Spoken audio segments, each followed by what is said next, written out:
Kom ons begin by 'n eenvoudige vraag vandag. Het jy al ooit so 'n fout gemaak, dat jy gedink het daar's geen terugkeer nie?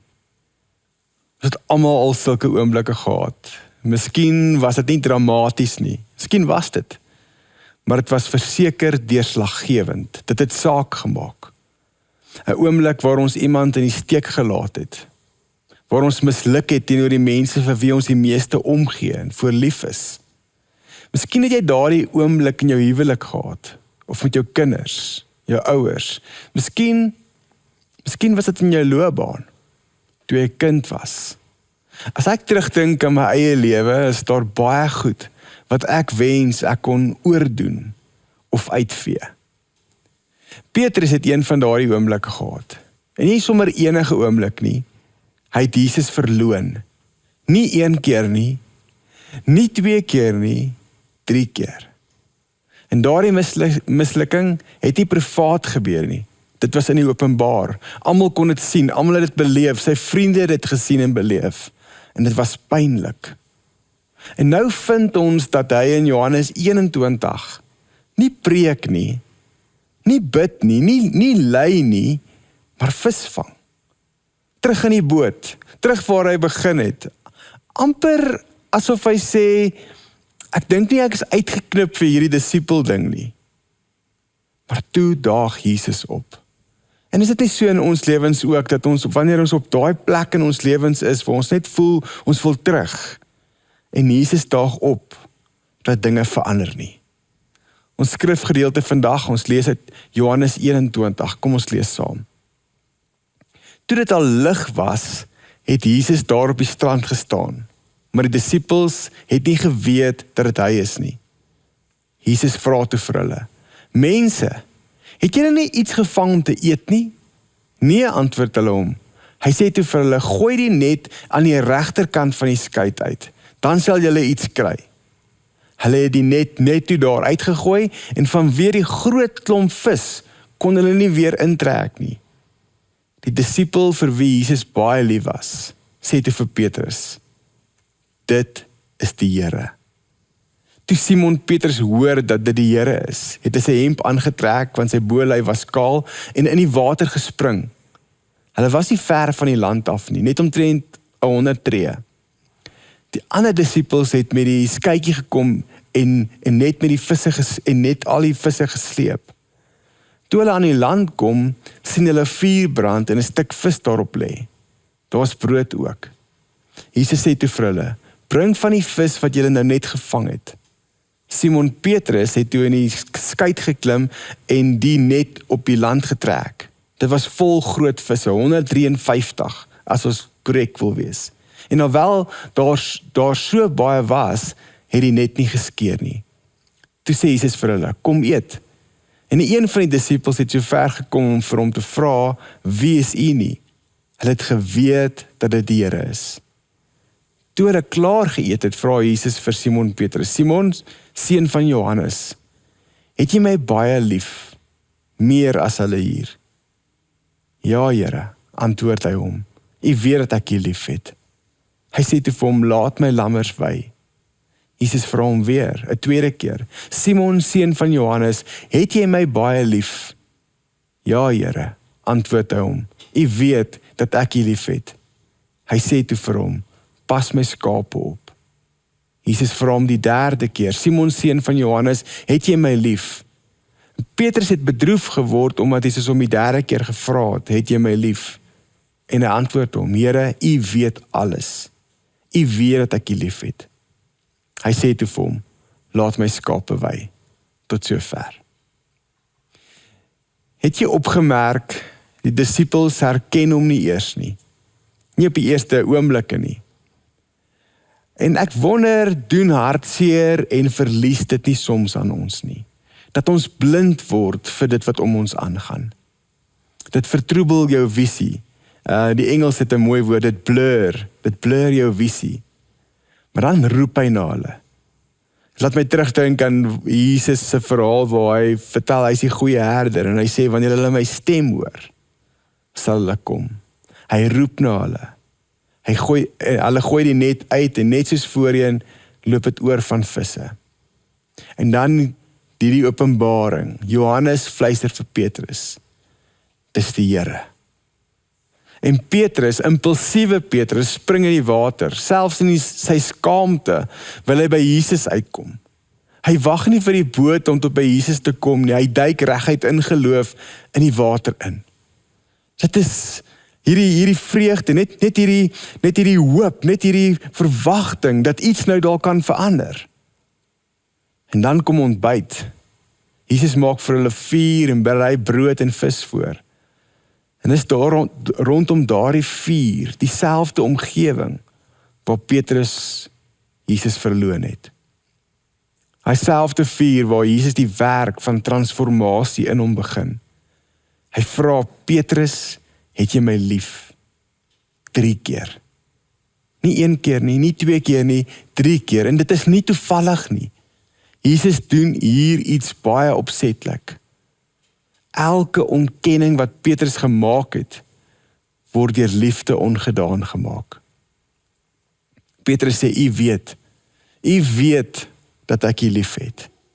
Jesus sê, laat my lammers wei. Jesus vergewe nie net vir Petrus nie. Hy stel hom weer in diens. Hy maak reg dit wat Petrus verkeerd gedoen het. Hy sê in sy wese, ek sien steeds die herder in jou. Ek vertrou jou steeds met my mense. Jou mislukking het jou nie gediskwalifiseer nie. Inteendeel, dit het jou voorberei. Kom ons staan hier stil. Waarom maak dit so diep saak? Want ek dink, baie van ons leef met onuitgesproke diskwalifikasies. Ons lewe in die verlede. Ons lewe met dit wat gebeur het. Ons lewe met wat ons dink ons is nie. ons lewe met wat ons dink ons kan nie doen nie.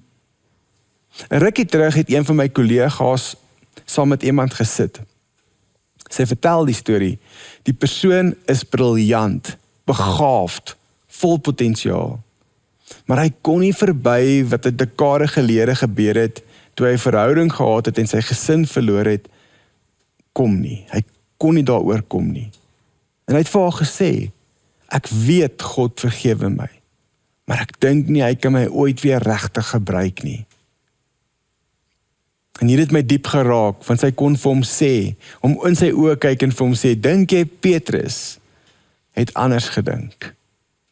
En ons weet, dat het heel moontlik nie so was nie. Dat hy ook in hierdie skuld, en hierdie skaam, en hierdie seer, Jesus in die oë moes kyk. Moes aanhoor, hoe Jesus hom vergewe, hoe Jesus met hom gesprek voer, hoe Jesus hom genees, maar tog, met dit gesit. Jesus genees nie net ons foute nie, maar hy laat ons ook nie daardeur gedefinieer word nie. Hy sê, is jy lief vir my? Hy bring ons terug na verhouding, want die beginpunt van jou roeping is nooit jou optrede nie. Dit is jou liefde vir hom en sy liefde vir jou. En hoe beweeg ons van mislukking na 'n nuwe begin? As ons na die storie van Petrus en Jesus op die strand kyk, sal 3 uitnodigings wat uit Petrus se lewe kom. Die eerste een, laat Jesus jou terugbring na die plek van die vuur. Skrif sê, toe hulle klaar geëet het, sê Jesus vir Simon Petrus, 3 keer het jy my lief. Petrus het Jesus om 'n vuur verloon. Jesus herstel hom om 'n vuur.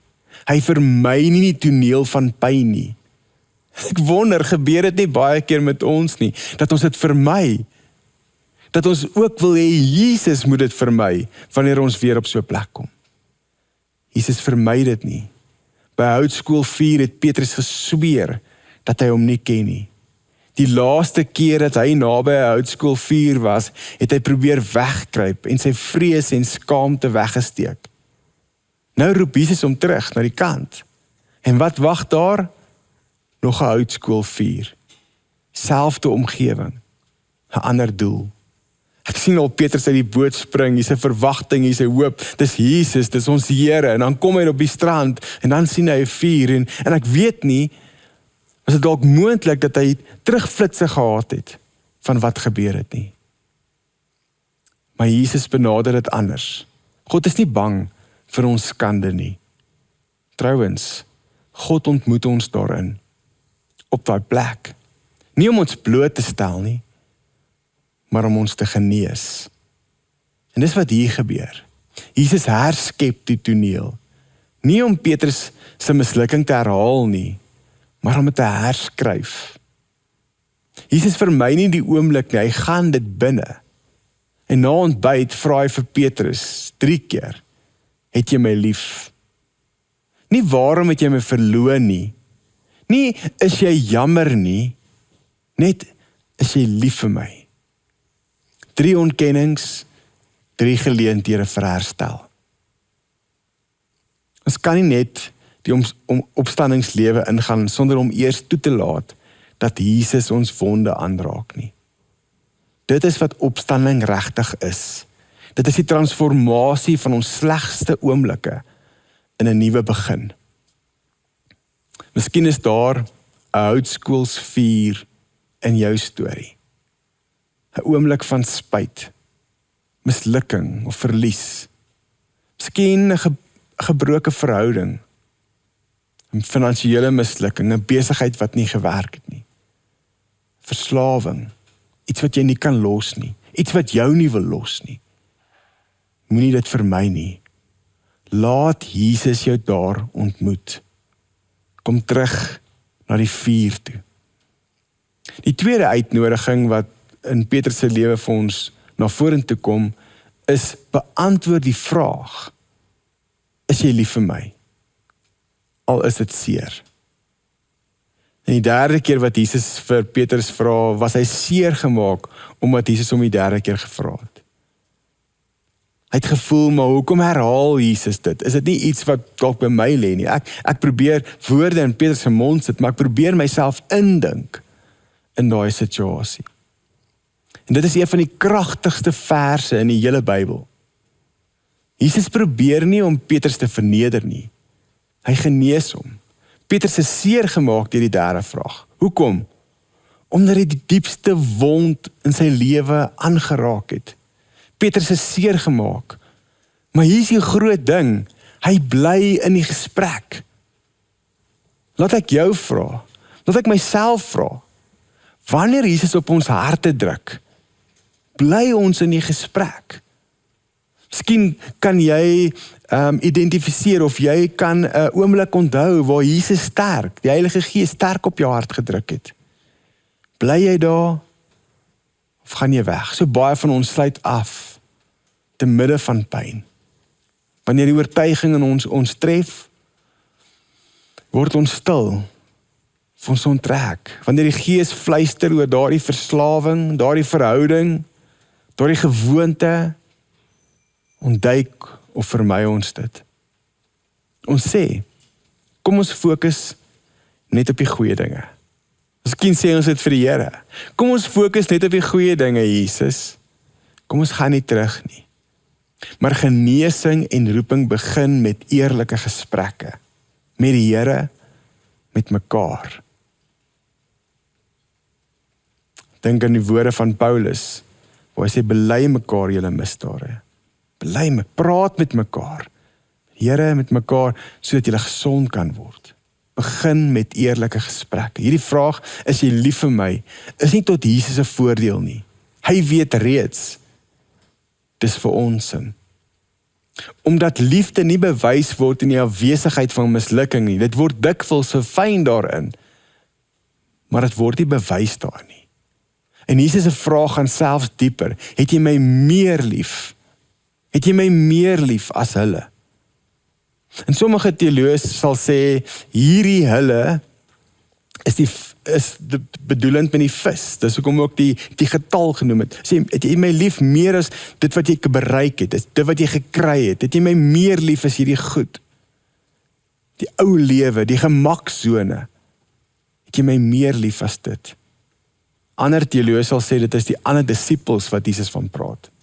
Want Petrus het by die vorige geleentheid gesê, al sou almal u los, al sou almal van hierdie disippels u los, sal ek nie. En wat is jou hulle? Meer as hulle. Wat is jou hulle? Wat is die ding wat Jesus jou vra, het jy dit meer lief as vir my? Wat is die ding wat Jesus jou vra, om meer lief te hê as dit? Meer, miskien is dit meer as beheer.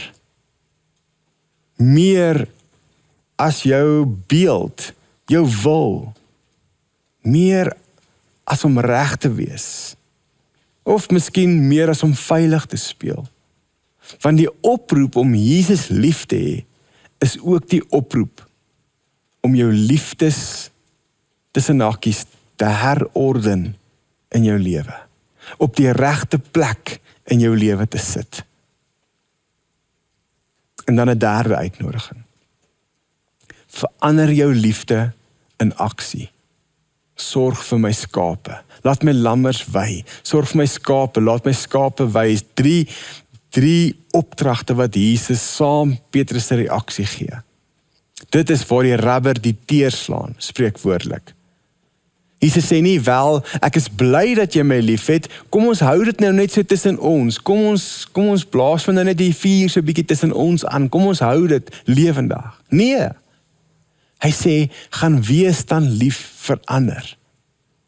Dit is die koninkryk vergelyking. Liefde vir Jesus is gelyk aan sorg vir sy mense, liefde vir mense. Jesus kom op 'n plek in Matteus 22, dan sê hy, hierdie twee staan gelyk in mekaar. Ons moet die Here ons God lief hê met ons hele hart, krag en verstand. Is twee goed, en Jesus sê, hierdie twee staan gelyk in mekaar. En alles kom by hierdie by mekaar. Petrus se heraanstelling was nie net emosioneel nie, dit was ook missionaal. Met ander woorde, jou liefde word volledig wanneer dit ander begin dien.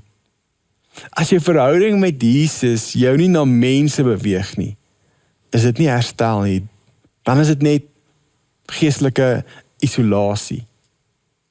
Jesus sê, laat my skape wei. Met ander woorde, voed hulle, gee om vir hulle. Nie hulle beïndruk nie, nie hulle reg maak nie, nie hulle soos 'n baas lei nie, gee net vir hulle om. Voed, wees teenwoordig, kyk uit vir hulle. En kyk, dit beteken nie dat jy 'n bediening moet begin of op 'n verhoog moet preek nie. Beteken nie almal moet nou Afrika ingaan nie. Om skape te voed kan lyk soos om op te daag vir 'n enkel ma in jou kompleks. Om te luister na 'n vriend wat geloof verloor het. Mentorskap van 'n jonger gelowige by die werk of by die kerk of in jou vriendekring. Om etes te maak vir iemand wat deur 'n moeilike tyd gaan, dalk deur 'n egskeiding gaan. Om vir iemand wat 'n fout gemaak het, te vertel dat God nie moed opgegee het met hulle nie. Jesus wil nie net jou hart genees nie. Hy wil jou hande aktiveer. So waar is jy vanoggend? Is jy terug in die boot? En dink dit is te laat? Hoor jy nog steeds die haan wat kraai in jou hart en gedagtes? Jesus is reeds op die kant. Hy het ontbyt gemaak, hy wag, nie met oordeel nie, maar met 'n vraag, is jy lief vir my? As jy ja sê, sal hy jou mislukking neem en dit in getrouheid genees. Hy sal jou wonde in wysheid verander. En hy sal jou die krag gee om ander te dien. Een van die grootste teksverse van ons pad saam die Here en sy verlossingswerk is die gedeelte in Johannes 3 vers 16. God het ons so lief gehad dat hy sy seun gestuur het, sodat elkeen wat hom vertrou, glo, nie verlore sal gaan nie, maar die ewige lewe kan hê. Hier is die verwysing van hoe God oor ons voel. Maar vers 17 is vir my die uitklophou. Hy sê, ek het nie gekom om hierdie wêreld te veroordeel nie, maar om hierdie wêreld te red. Jesus was van die begin af op 'n reddingsmissie. Van die begin af het hy 'n pad gekies van herstel, nuut te maak, heel te maak, te genees. En hierdie woorde van Johannes speel nou af in die lewe van Petrus. Ek het nie gekom om jou te veroordeel nie, Ek het gekom om jou te red. My plan was nog altyd om jou te herstel. Ek het juis gekom vir jou foute en mislukkings. Ek sal dit herstel. Kom jy saam. Dit geld vir Petrus, maar ook vir elkeen van ons. Kom ons bid saam. Hemelse Vader, wat 'n wonderlike bewussyn wat ons kan hê, om te weet, dat U die hand oor ons hou, dat die genade oor ons is, en dat U gekom het, om te red en te herstel, te hervorm, te herbou, in elkeen van ons se lewe. Mag U Gees ons oortuig daarvan, in die naam van Jesus. Amen. Ontvang die seën. Mag die liefde van ons Vader, die genade van ons Here Jesus Christus, en die teenwoordigheid van die Heilige Gees met elkeen wees en bly. Amen.